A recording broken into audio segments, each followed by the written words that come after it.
Welcome to the Fallible Man Podcast, your home for all things man, husband, father. We provide content to help men become the men they want to be. My name is Brent, and I am the Fallible Man. I'm imperfect. I don't have all the answers.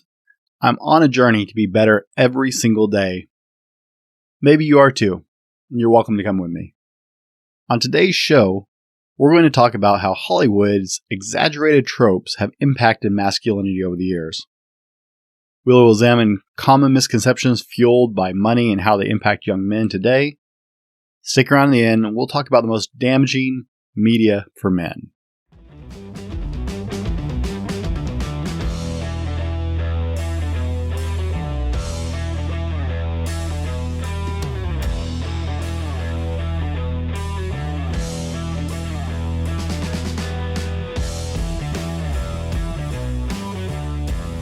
This is the Fallible Man Podcast, your home for everything man, husband, and father. Here is your host, the Fallible Man, Brent Dowling. Hi guys, and welcome to the show. Nice to have you with me again today. Be sure and grab your cup of coffee if you're joining us. Ooh, sorry, I popped the mic. Be sure and grab your cup of coffee or energy drink, whether you're listening on the podcast, in your car on the way to work, or while you're out walking and running, or whether you're watching this on YouTube. Guys, I hope you enjoy this one. Grab your choice of drink and stay a while and listen.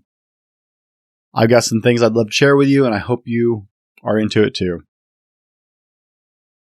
We all have this image in our head of who we want to be when we grow up and become healthy adults. Well, some of us want to grow up and be healthy adults. I'm not sure I want to grow up and be a healthy adult yet. Still working on that. I'm only 40. I got time, right? Unfortunately, the basis of these dreams frequently comes from shady sources that are exaggerated and give us a false sense of what life truly is. Theater works largely based on exaggeration. In fact, you strive to over-amplify everything. To make it more interesting and more fantastic, also, you have to exaggerate everything to make it stand out under lights. You guys may, well, I'm sure you have noticed if you watch the video version of this, my lighting is not ideal or perfect. And it's something I've got to work on these videos because it makes a difference. Under theater lighting, everything is exaggerated because there is so much light pouring onto a stage. If you see the actors, that's why I hope you guys have ever been to a live show. Those are very cool, a live theater performance. One of the fun things is getting to meet the cast afterwards. And you will notice that all their makeup is like painted on.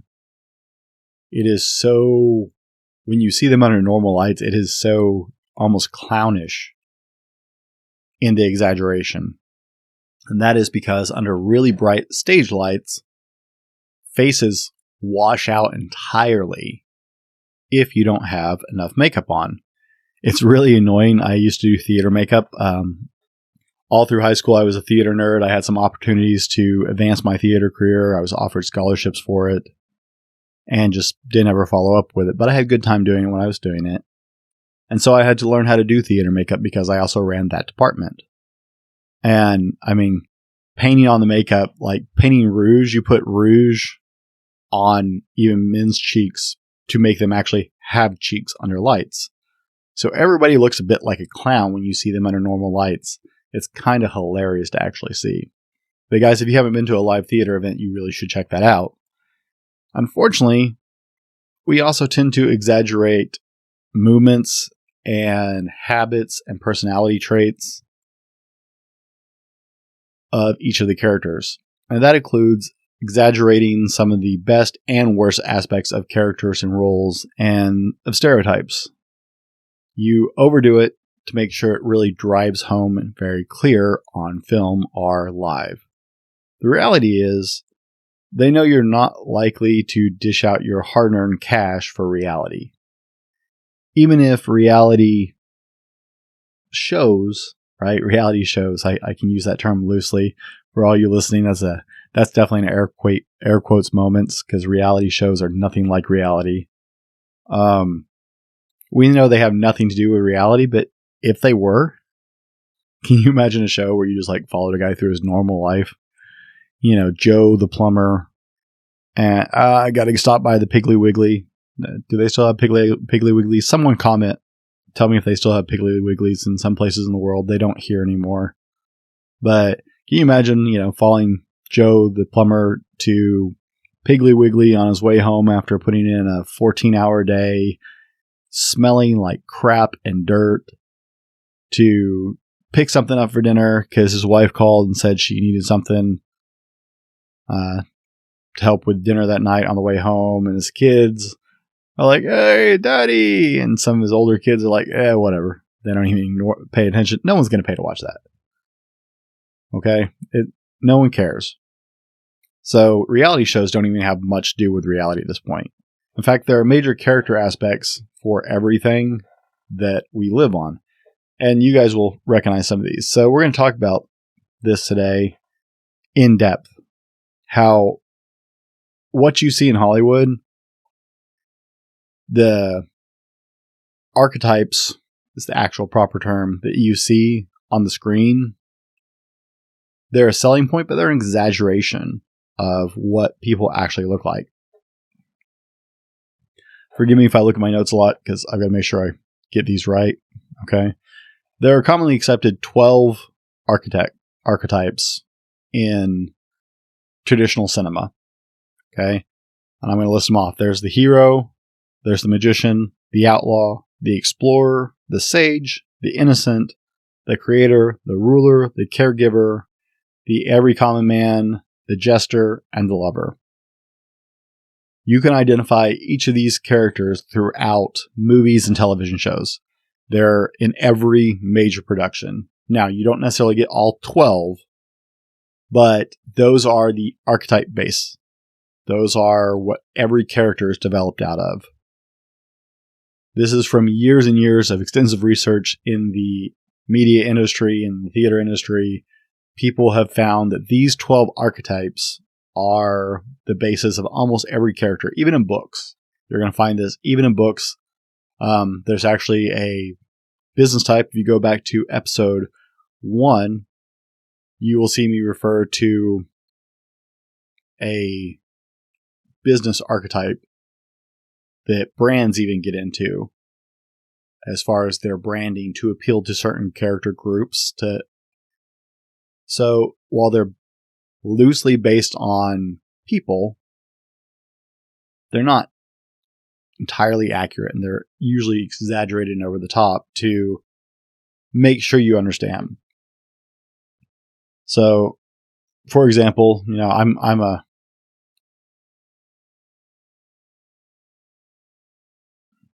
an X-Man fan, so I'll give you some X-Man examples, right?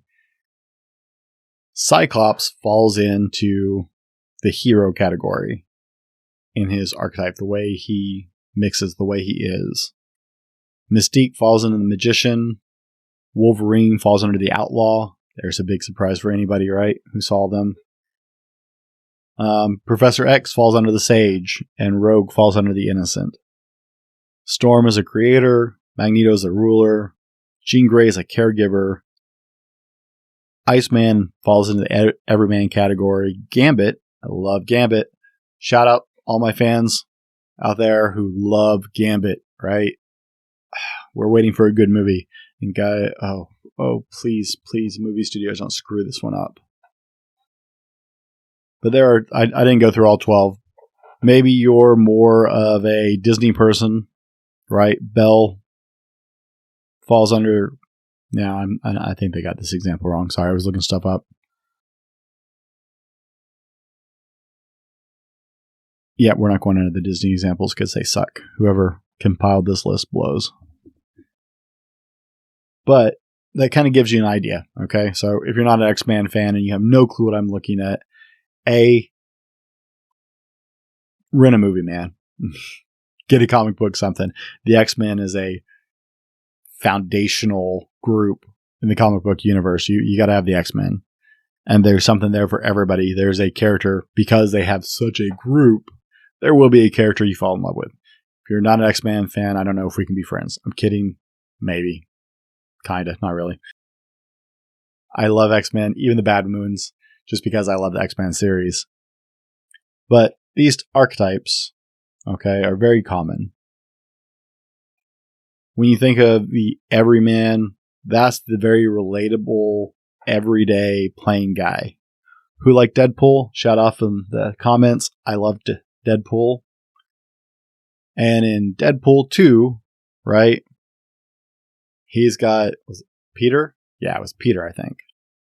And Peter has no powers and is really nobody, and it's just, yeah, he's an everyman. That's Peter, okay?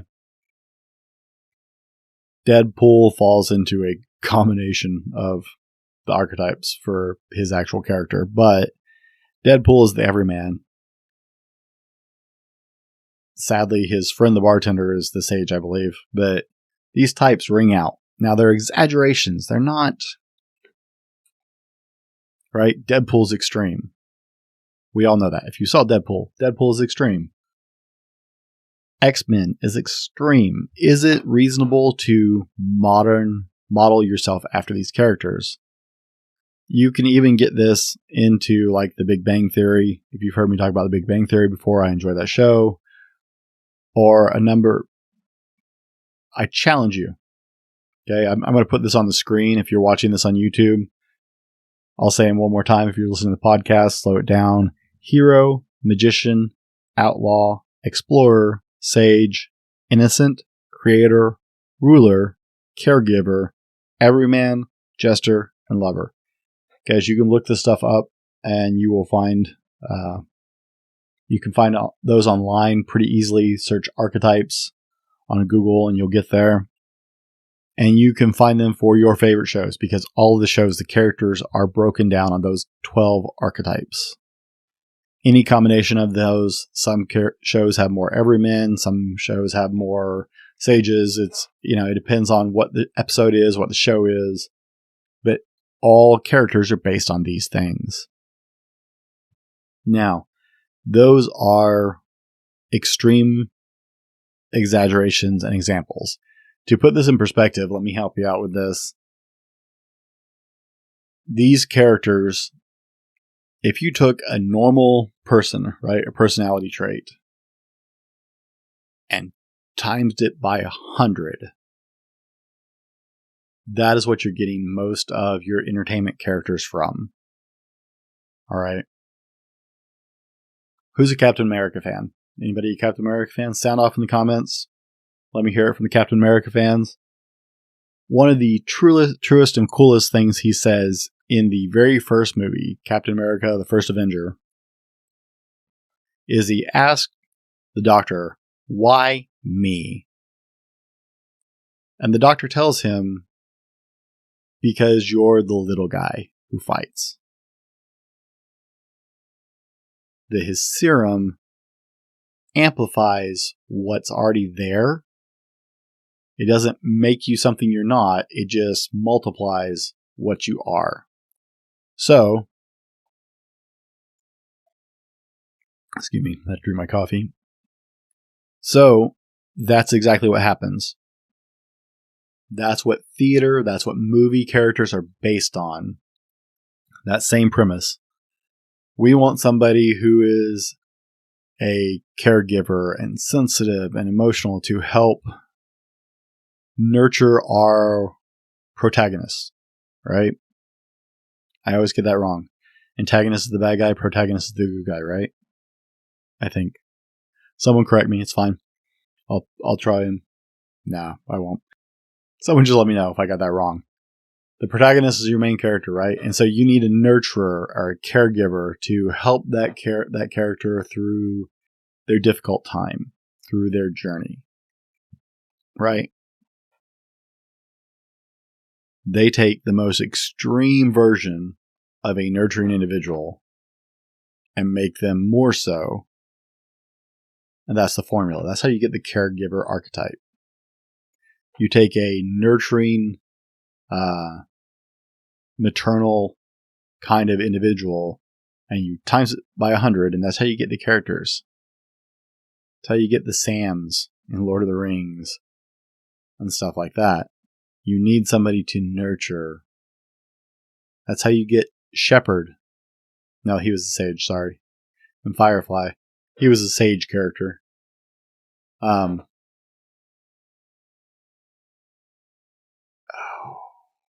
Man, I just blew that example in my head. Sorry, guys, if you're listening. I lost my train of thought right there. That's how you get any example. Right? We all know that most villains don't wear a metal helmet like Magneto or face makeup like the Joker. We know those are extreme, and it's easy for us to conceptualize that idea that the villain is often amplified.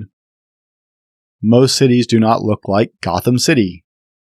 I love the Gotham series because I liked the idea of looking at what kind of city would produce that many over-exaggerated bad guys. I mean, we're not talking about run-of-the-mill muggers and burglars and stuff like that, right? Gotham City had problems in the comic books.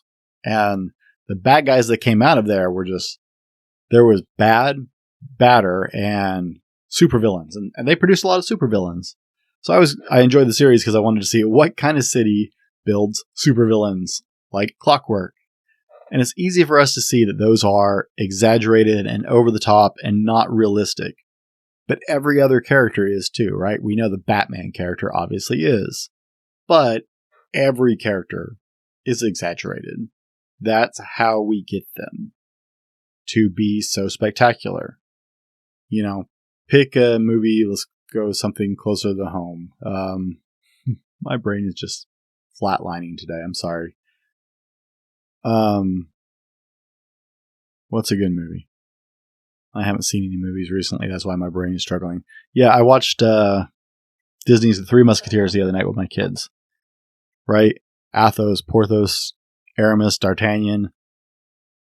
They were exemplary characters, and each of them had their role. Each of them was an exaggerated archetype. And for some reason, we don't see them as over the top and exaggerated as all the villains we see in the movies, but they are. Now that's led us to some false conceptions of who we're trying to aspire to, right? Every guy picks their Indiana Jones or their Batman or their Iron Man, right? Everybody wants to be Tony Stark. Everybody wants to be Bruce Wayne. Everybody wants to be Professor Jones. Everybody has that hero type, right? We want to be John Wayne. I think John Wayne honestly created his own type of character anyway. That I think he became just an archetype. We all want to be, pick your exaggerated character, right? Every boy grows up and wants to be James Bond or, Jason Bourne or something like that. They're all exaggerated characters. And this is creating a variation of a personality dysmorphia. By the way, if you're getting something out of this or enjoying the content, be sure and hit the like or subscribe button, the follow. Hit that bell wherever you are if you're on YouTube so you can get updated anytime I post a video. And guys, if you're listening on the podcast, be sure and leave us a review on Apple Podcast or somewhere else where you listen. And make sure you subscribe. We post new podcasts every Wednesday morning and new videos every Tuesday on YouTube. Be sure and follow us along. We get a lot of listeners who aren't subscribed, and it just helps me to know I got people that actually want to hear this content. So be sure and like and follow wherever you are. Plus, we're on social media everywhere you want to be. Guys, living a fairy tale doesn't work. All these exaggerated, crazy characters that Hollywood throws up are just as bad as women's magazines have been for young girls. If you listen to my previous podcast and episodes, you know I have 2 daughters. I also have 7 nieces, 5 sister-in-laws,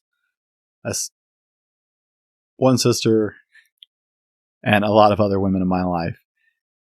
I also used to work with teenagers for a living. I used to be a youth minister, and I worked with teenage girls all the time.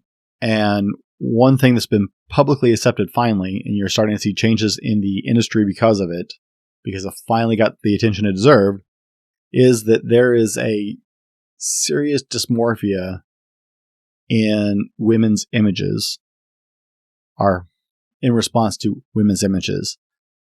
Women have been told for so long by magazines and books and television shows and movies that they're supposed to look a certain way, that we have girls growing up with major health concerns like bulimia or anorexia because they think they're supposed to live and look a certain way. The fitness industry doesn't actually help in that most of the time. There are a few of them who are pretty good about it, but there are a lot of them that just continue this stereotype. And so that's finally starting to change, and I'm really grateful to see that.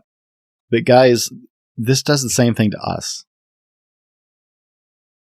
Having these character archetypes have given us unrealistic examples that we set ourselves up to.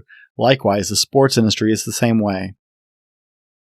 The likelihood of getting drafted into the professional sports is like 3%. Okay, it's the cream of the crop of athletes. People bust themselves their entire lives, all through elementary, junior high, high school, and college, trying to get into pro sports. And only about 3% of them ever will. We're told this is what a pro athlete is. This is what an athlete should be. And this is the measure. And we compare ourselves to this and reach for unobtainable goals. Don't get me wrong. You should have high goals and expectations for yourself. But there is such a thing as an unobtainable goal. All these overblown, exaggerated archetypes in movies and books and magazines have created something that's almost unobtainable.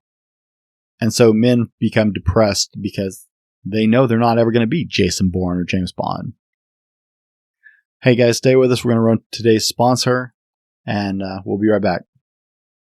Today's episode brought to you by thefallibleman.com. That's right, it's us.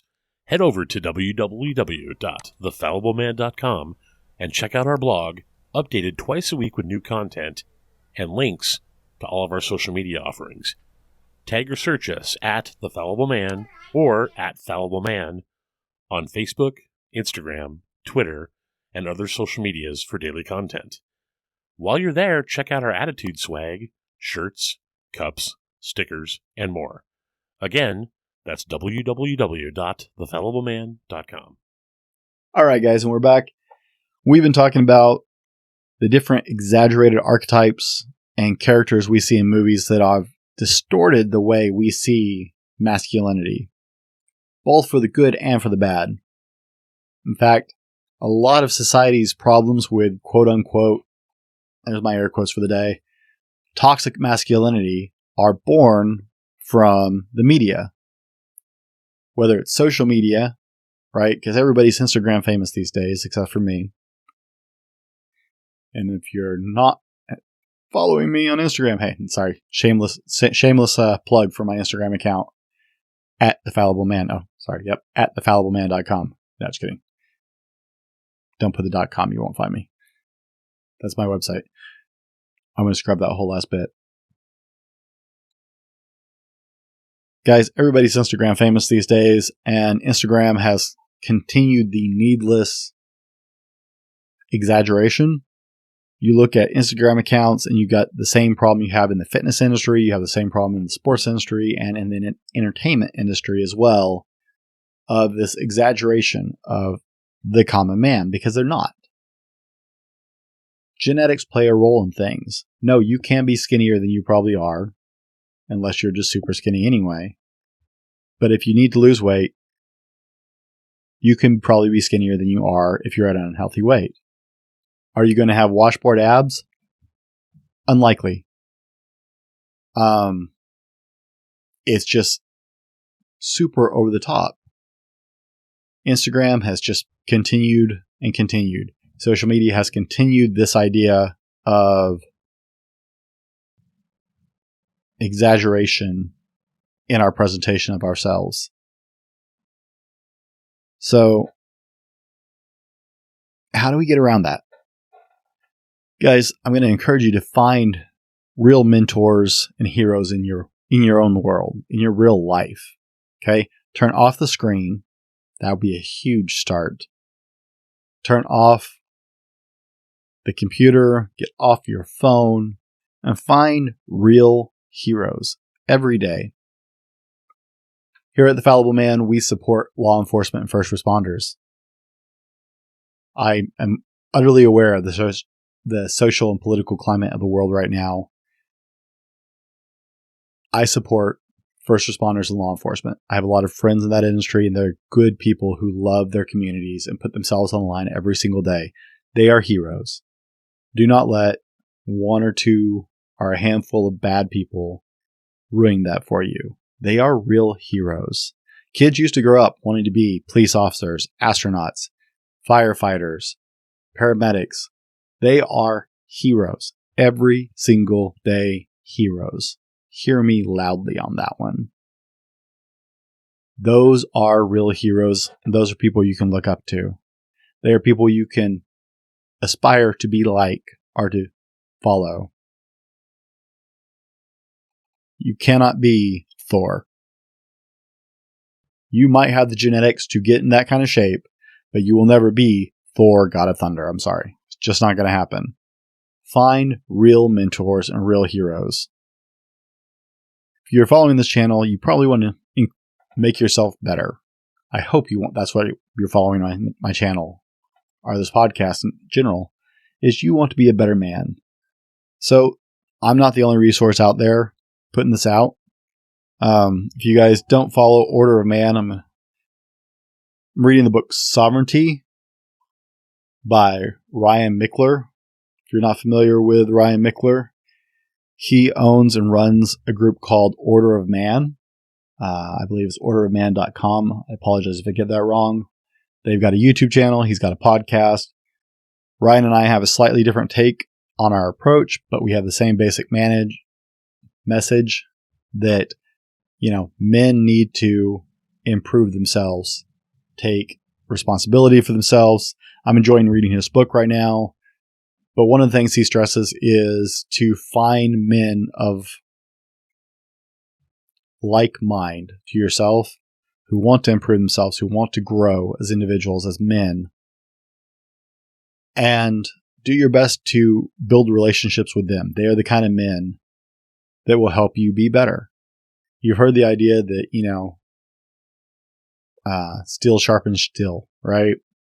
So find men who are of like mind to help you grow every single day. Those are mentors. Maybe you find men who are a little farther along in their journey, and they can become mentors for you. Maybe you find men who aren't quite as far as you are, and you can help mentor them. But find real mentors. Find real heroes to look up to. I have a friend who is a police officer currently. He is a military veteran from the Marine Corps, and a father and a husband, and I have a great deal of respect for him, and I look up to him immensely. That's a real hero, guys. That's someone who is, and he will be the first one to tell you he's not perfect, and he doesn't think that he should be your mentor or hero, but he's a really good man, trying to be a better man, serving his community. That's a hero. That's how we get around this. Don't believe the crap you see on the screen, because it's not real. They are not mentors, they are not heroes, and they are not obtainable. They are based on 12 archetypes that have existed for years, but they are not how you become a better man. They have screwed you into thinking that that is your goal line, that that is the mark to hit, but that's not accurate. Don't believe the hype in Hollywood. Find real mentors and real heroes. Guys, if you stayed around, I can't talk. My mouth is getting dry. I'm sorry. If you stayed around this long, then we're going to talk about the most damaging form of media for men and young men. This is a sensitive subject. If you're listening to this in the car with kids, you might pause the podcast here. But guys, we're going to talk about porn. Porn is damaging men and boys to no end. If you want to talk about something that is over-exaggerated, overblown, and taken way out of context, look no further than the porn industry. The porn industry is ruining men left and right because it creates unrealistic expectations of what sex should be like and what sex is.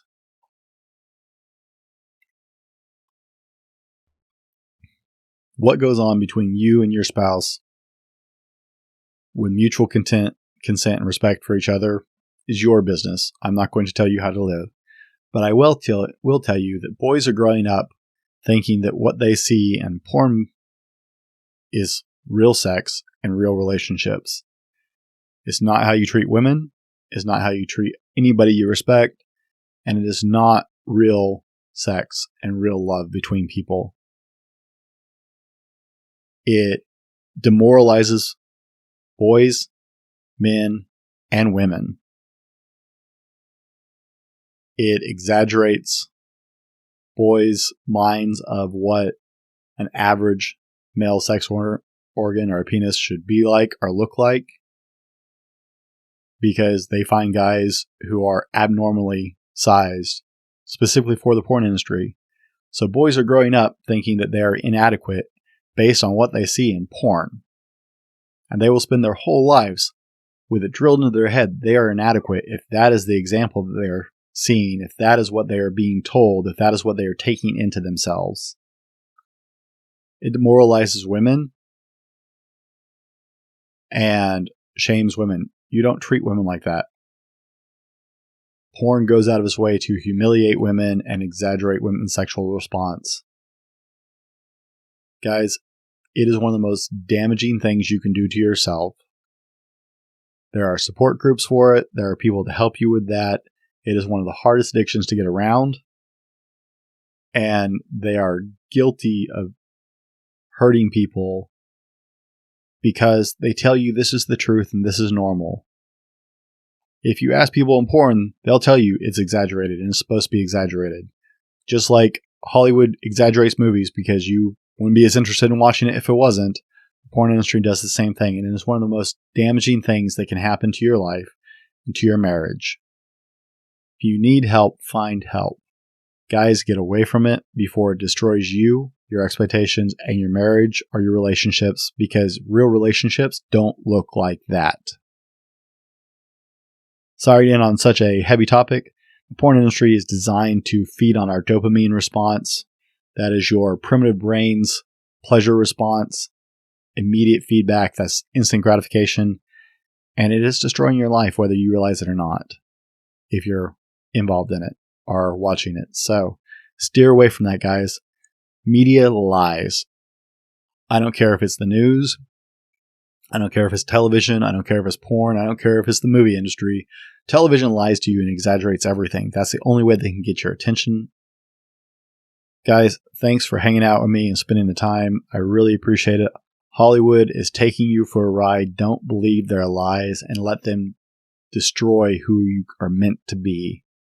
Find real mentors. Find real heroes. Be better tomorrow because of what you do today. I'm Brent. I am the Fallible Man, and thanks for hanging out. This has been the Fallible Man Podcast, your home for everything man, husband, and father. Be sure to subscribe so you don't miss a show. Head over to www.thefallibleman.com for more content and get your own Fallible Man gear.